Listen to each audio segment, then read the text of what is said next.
Olá, está no ar mais uma edição do Estação Cultura. No programa de hoje tem um bate-papo com o escritor Taylor Diniz sobre o seu novo livro, Mistério no Centro Histórico. No quadro Fotógrafos do Mundo, tu vai conhecer a trajetória de Flávio Wilde. Vamos falar ainda sobre a mostra Audiovisual Sem Destino, que começa amanhã no Instituto de Artes da URGS. E começamos com música de Dom Lanena. Ela faz show quarta-feira no Teatro São Pedro e está aqui para conversar com a gente. Mas antes, vamos de som?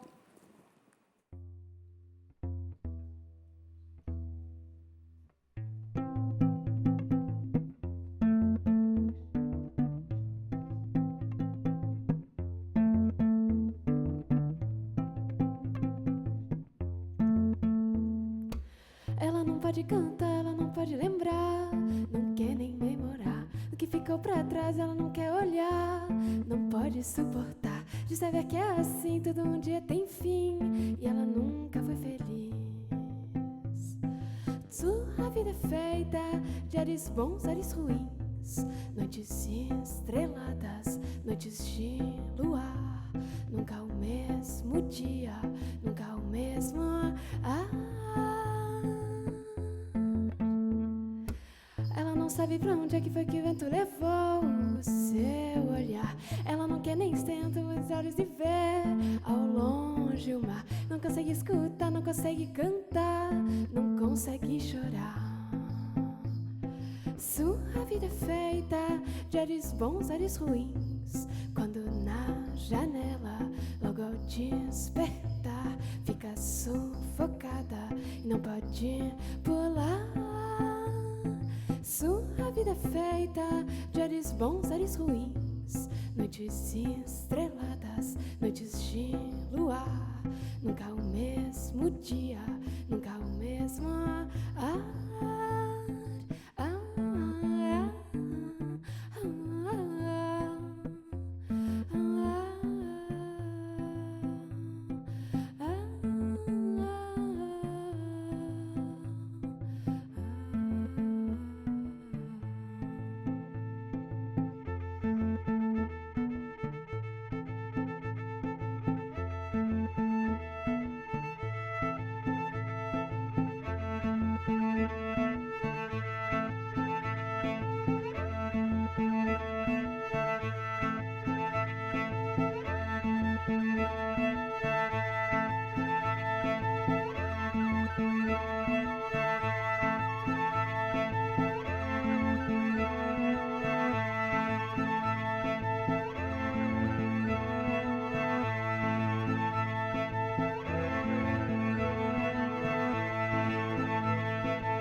Valeu, Dona Helena. Daqui a pouco a gente conversa um pouco mais com ela e tem mais sons. Agora a gente vai falar sobre artes visuais. Conheço o trabalho em mosaico de Leonardo Pozenato. A nova exposição do artista pode ser vista até o dia 29 de abril, mas é preciso agendar a visita. Confira aí a matéria. Essa exposição ela é comemorativa dos meus 15 anos de atuação. E aqui eu fiz ao longo de 2 anos 10 quadros de personalidades que são pessoas notáveis. E esses quadros são feitos integralmente com pedras preciosas, que são as mesmas pedras que usa para brincos, para colares, para joias mesmo, né? São 2 anos e meio já, então que eu comecei a planejar e executar aos poucos, porque são obras que se empreende muito tempo, né? Enquanto no trabalho no mosaico romano se usa mais constantemente a clivagem, a fragmentação direta, esse não, tu tem que usar a pedra inteira, não tem nenhuma fragmentada. Toda pedra semi-preciosa, que daí, pedra preciosa, ela está utilizada de forma inteira, formato que a gente compra ela arredondada, né? Então, onde é que usa, como é que se resolve isso artisticamente com o recurso da Gestalt? Embora eu não possa fragmentar, eu posso colocar ela de cutelo, né, fazendo linhas mais finas, criando linhas, jogando muito com a teoria das cores, usando isso a favor, né, através dos contrastes, das misturas de cores, dos degradês. dentre as diversas imagens que se tem disponível de cada uma delas, se parte para uma escolha de qual é ideal para esse formato de quadro, né? Então, em algumas personalidades, para se conseguir a Gestalt, por exemplo, a gente tem o Dalai Lama, que dá para ver uma parte das mãos. Porque nesse caso é sempre importante que o rosto fique grande, para que eu consiga a Gestalt, né? Consiga dar a ideia do olho, da boca.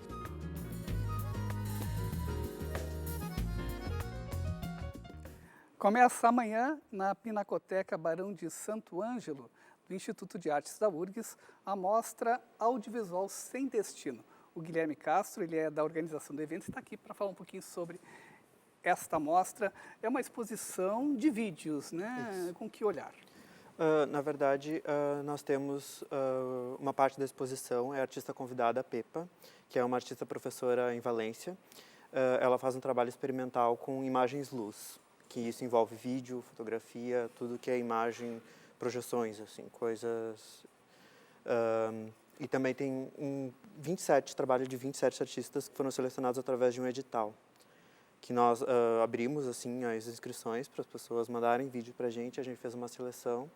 Se não me engano, acho que teve em torno de 60 inscritos e nós selecionamos 27 vídeos para serem mostrados na mostra. E além disso, nós temos também, aconteceu agora dia 23, no sábado, um circuito de performances na Galeria Península, né? Porque a gente sentiu essa necessidade de incluir performances na exposição, porque muitos dos trabalhos que a gente recebe são vídeo performances, envolvem performance. Em Uma geral, ideia de mostrar alguma coisa de processo também nesse dia? Sim, também. porque o vídeo performance ele tem essa questão sempre do ao vivo, né? Quer dizer, Sim. sempre não, mas a maioria das vezes, né? Do ao vivo. E no caso da exposição desse trabalho desses artistas, né? A gente pode falar alguma questão, assim, algum tipo de caminho que alguns artistas estão percorrendo? É um pouco difícil dizer, porque tem realmente uma variedade bem grande, cada um segue uma linha, tem trabalhos de animação, tem vídeo performance, que todos os anos sempre aparece uma vídeo performance para mostra. É realmente bem variado, assim, é difícil delinear um caminho único. Você que tu falou agora, todos os anos aparece, está na terceira edição Sim. da mostra, e é capaz de dizer assim, tipo, de que forma está caminhando a questão da videoarte. A videoarte tem se descolado bastante da questão do cinema expandido, também tem dado outras características para esse produto feito em vídeo, né? O Cine Esquema Novo é fundamental nisso, tem curadoria também do pessoal do Cine Esquema Novo dentro da mostra, né? Pois é, eu acho um pouco complicada essa questão, porque realmente é difícil delinear, às vezes, até o que é videoarte, o que é um vídeo de comunicação, de cinema, porque o que separa um do outro, até porque teria que analisar, separar, assim, em que ponto um vídeo de cinema entra no campo da arte, em que ponto um vídeo de arte entra no campo de cinema. Então, é uma questão muito complicada, renderia muito assunto, eu acho. Mas com os processos digitais, tem aumentado o número de vídeos, Sim, pelo menos, sim. tem acontecido mais vídeos sendo escritos. Sim, com certeza. Hoje em dia você tem facilidade, celular, celular não tem uma câmera hoje em dia, né? E dentro das artes a gente não se importa tanto com os quesitos técnicos, então é possível fazer muita coisa. A animação, às vezes, nem precisa de uma câmera para fazer, né? Guilherme, esses artistas são todos gaúchos ou tem... Tem artistas de todo o Brasil. A gente pretendia, mas não deu muito dessa vez, abrir para fora, para artistas estrangeiros. Mas a gente não rolou muito dessa vez, mas a gente espera em futuras edições incluir também artistas de fora do Brasil. E tem, claro, a artista convidada, que é a professora Pepa, que ela não é brasileira, ela é espanhola, eu acho. Certo. Guilherme, muito obrigado pela tua participação aqui no Estação agradeço. Cultura. Lembrando, então, que a mostra Audiovisual Sem Destino, ela está a partir de amanhã, a abertura às 6 da tarde, na Pinacoteca Barão de Santo Ângelo, na Rua Senhor dos Passos, número 248, Domício. Certo, o Estação Cultura faz um rápido intervalo e na volta tem um bate-papo com a Dona Lena sobre o show no Teatro São Pedro. Também a gente conversa com o escritor Taylor Diniz sobre o seu novo livro e tu vai conhecer o trabalho do fotógrafo Flávio Wilde. A gente já volta.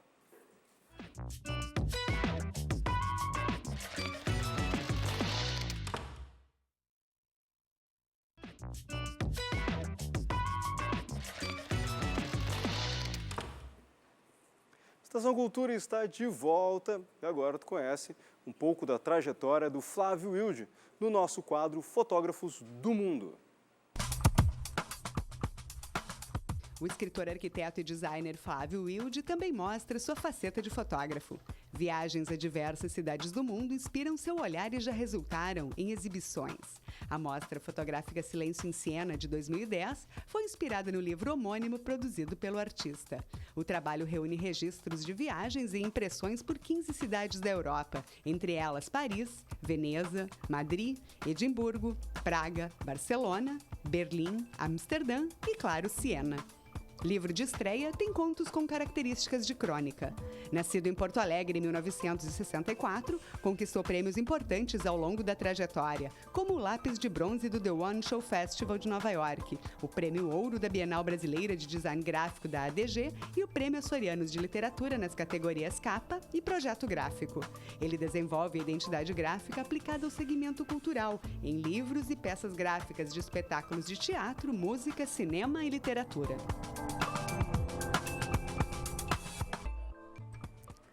Agora a gente fala sobre literatura. O escritor Taylor Diniz lança nesta quarta-feira o livro Mistério no Centro Histórico.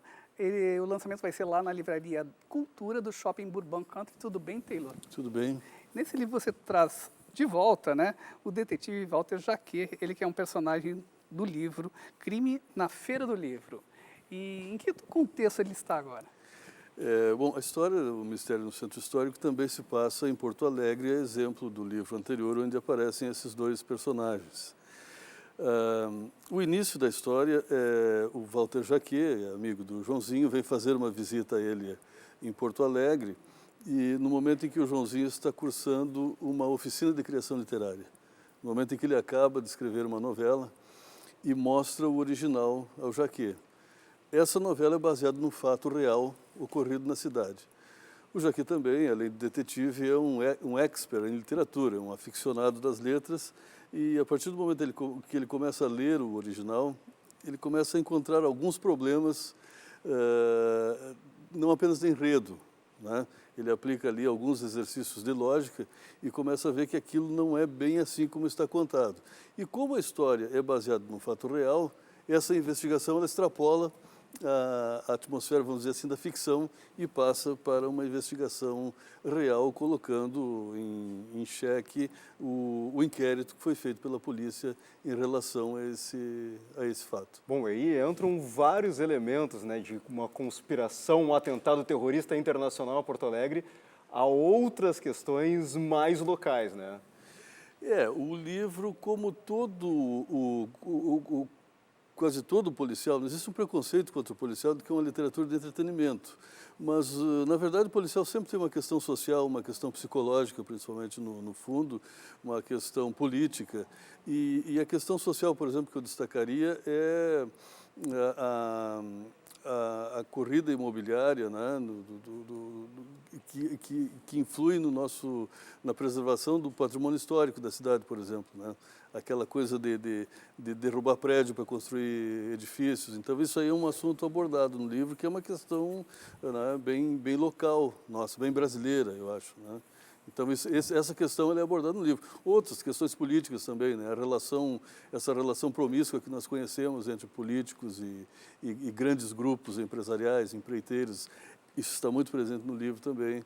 Né? Questões de preconceito, o preconceito que se acirrou no mundo depois do atentado de 11 de setembro contra árabes, por exemplo, né? A partir dali, todo árabe passou a ser visto como um potencial terrorista.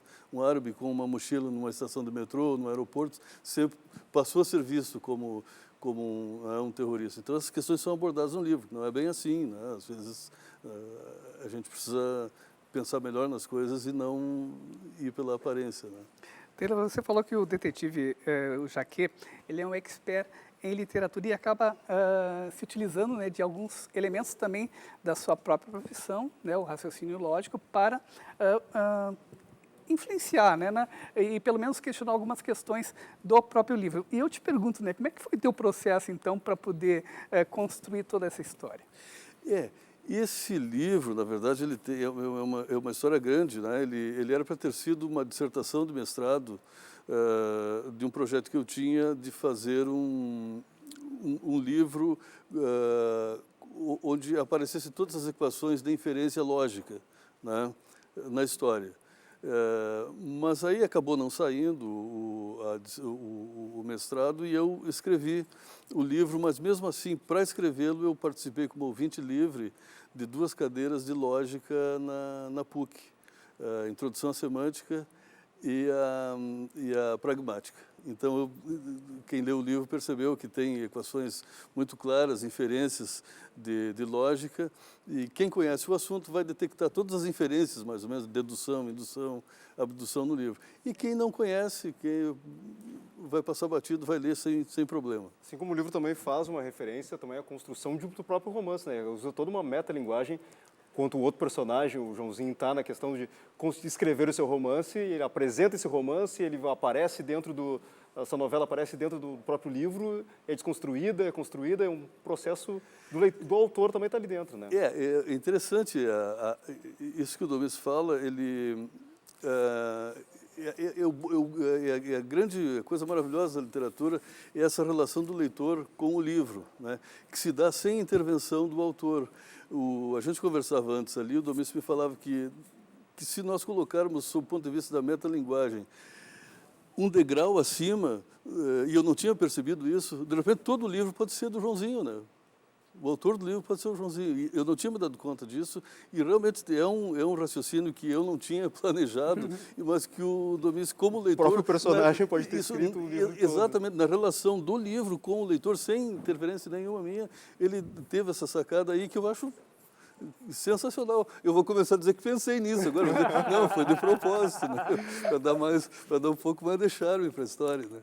Bom, lembrando então, o lançamento Mistério no Centro Histórico acontece na quarta-feira, às 19h30, na livraria Cultura, lá no shopping Bourbon Country.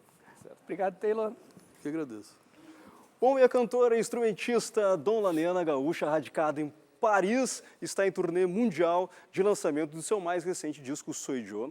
Ela se apresenta nesta quarta-feira também, lá no Teatro São Pedro. Seja bem-vinda, Dona Helena, Porto Alegre. Obrigada. E como é que está a vida desse disco? Tu tem circulado vários locais, vários países, e dessa vez tu conseguiu encaixar Porto Alegre. É sempre difícil de encaixar Porto Alegre em todos os roteiros, sim, né? Estou muito feliz de ter conseguido marcar esse show aqui em Porto Alegre. É difícil porque aqui no Brasil, às vezes, os shows se marcam com menos antecedência do que lá fora, então, no fim, as agendas sempre não ficam complicadas de se encaixar. Mas dessa vez eu estou muito feliz de tocar pela primeira vez no São Pedro. Poxa, uma honra, né? Um luxo. E o repertório? Então, o repertório de todo esse apanhado da carreira agora, ou mais do último disco? Essa turnê eu estou apresentando mais esse segundo disco, né? Sou Eu, mas também tem as músicas do Ela, do primeiro disco, também tem algumas surpresas, algumas músicas novas. Mas é basicamente apresentando o disco novo, o Sou Eu. Que já não é tão novo, né? Que já saiu há um ano, mas que eu continuo apresentando. Para quem não conhece o teu trabalho, você está sozinha no palco do São Pedro, que aqui a gente viu um pouquinho, né, de como é que você faz tudo funcionar. Eu vim numa versão light, assim, né? No São Pedro tem um monte de cacarecos, assim, em volta que eu uso, que eu não trouxe, mas eu toco meio que de tudo sozinha, assim. Eu toco principalmente cello, né, mas guitarra, percussão, um monte de percussões, e ukulele, teclado. Eu vou construindo, assim, as músicas como um castelinho de cartas, assim, sabe? Mas eu tô sozinha no palco, sim. Bom, para isso tu te utiliza desses pedais de repetição, né? Eu uso muitos pedais, muitos efeitos. Mas é tudo feito ao vivo, não é nada pré-gravado, assim. Eu gravo ao vivo e vou construindo ao vivo as músicas. A gente está vendo aí um pouco de um material de divulgação da tua turnê, né? A gente acompanhou ali uma gravação, uma entrevista, né? E aí está vendo você no palco, quer dizer, em várias situações. Por onde é que andou já esse show? Então, eu já fiz vários shows nos Estados Unidos, no Canadá, na França, porque eu moro lá, né? Muitos na Espanha, tenho tocado muito na Espanha, Portugal, a Europa em geral, Bélgica, França, Inglaterra, Argentina também. E basicamente isso. Pela internet o teu trabalho roda o mundo aí com teus clipes também, né? Eu tenho um trabalho visual bem intenso, assim, bem importante. Bom, e outra questão também que é interessante falar, que o próprio disco também ele é gravado assim, né? Não simultaneamente, mas tu tem tempo de voltar ao estúdio e gravar vários instrumentos. O Sou Eu foi gravado assim, mas dividido com o Marcelo Camelo também, né? Eu produzi junto com o Marcelo Camelo, a gente gravou todos os instrumentos nós mesmos. Eu gosto disso, de me fechar numa salinha com um monte de instrumentos que eu não sei tocar e experimentando e aprendendo aos poucos e construindo as músicas assim, eu mesma, assim, sabe? Mas o Marcelo, como a gente produziu juntos e ele tocava muito melhor alguns instrumentos do que eu, a gente se divertiu os dois juntos no disco e gravamos todos os instrumentos. Ele fez mais percussão, bateria, baixo, guitarra, e eu fiz a parte mais acústica, assim, cello, piano, violão. Tu estava falando de novas músicas aí, né? Que tu vai apresentar no Teatro São Pedro. Tem também novos projetos rolando? Um novo disco, quem sabe? Tem, eu tenho um outro projeto paralelo também que se chama Birds on a Wire, que é um duo com uma cantora franco-americana. A gente, infelizmente, nunca veio ao Brasil, mas a gente toca muito lá na França. E agora a gente está fazendo um projeto com a Orquestra de Câmara de Londres, que tá tomando uma grande parte do meu cérebro, assim, que é com arranjos para a orquestra e com um arranjador que é um dos caras do Gorillaz, sabe, do Blur. E, enfim, esse é o grande projeto, assim, em junho que a gente começa. E, tirando isso, eu também vou começar a gravar o disco novo e com outras coisas em andamento. E esse projeto para a orquestra são músicas tuas? Como é que faz? Não, então, na verdade, a gente gravou um disco com esse projeto, há uns 2 anos atrás a gente lançou, e são covers, é um songbook de canções que foram importantes, que nos marcaram na nossa vida, e vai de Monteverdi, do barroco italiano, até Leonard Cohen, Tom Waits, Chico, Caetano, enfim, é um songbook, assim, é meio que uma viagem pelas nossas vidas através da música. Interessante. Bem, vamos ouvir mais uma, então? Vamos.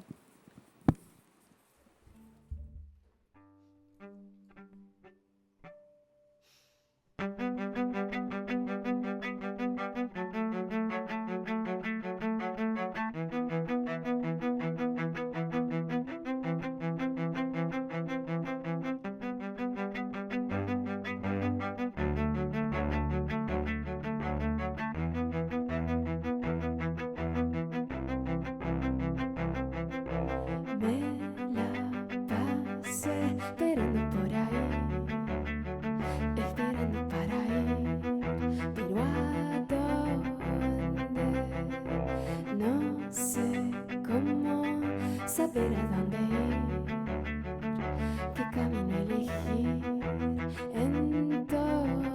Entonces, si quiero descansar, no logro más pensar en dónde, en cuándo, en cómo llegaré. Si quiero descansar, no logro más pensar en dónde, en cuándo, en cómo llegaré.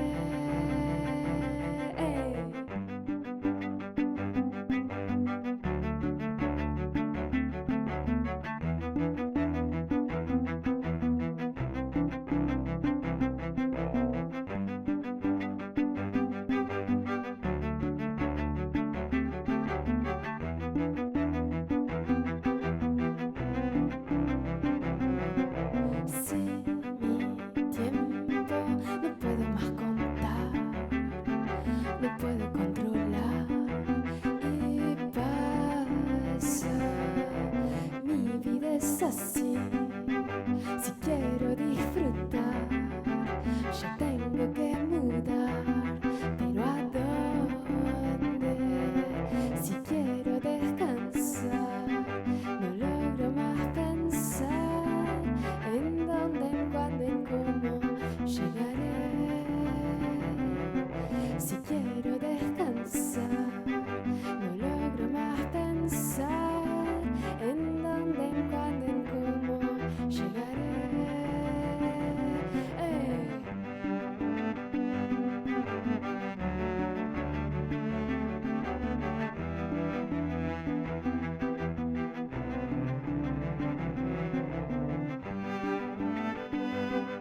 Nena, que se apresenta na quarta-feira, às 9 horas, no Teatro São Pedro. Primeira vez no Teatro São Pedro, né?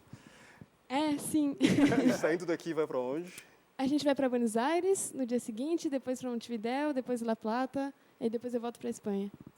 Tocar. O Brasil está acompanhando o teu trabalho também? Tem feito shows em outras cidades brasileiras? Eu só fiz um show no Rio, mas principalmente por causa dessa questão, várias vezes surgem as possibilidades de vir para São Paulo ou para o Nordeste e tal, mas sempre é 1 mês ou 2 meses antes e eu já tenho um monte de outra coisa planejada e, no fim, a gente nunca consegue ajeitar tudo, mas eu vou vir, eu vou voltar. Os espaços de shows na Europa geralmente são organizados tipo, com 1 ano de antecedência, né? Essas questões que dificultam também. Né? É um saco. Dona Nena, muito obrigado pela tua participação. Poxa, obrigada a vocês. Aqui no Estação Cultura. Prazer. Legal, Taylor. Obrigado também pela tua participação. Obrigado. E o Estação Cultura de hoje vai ficando por aqui.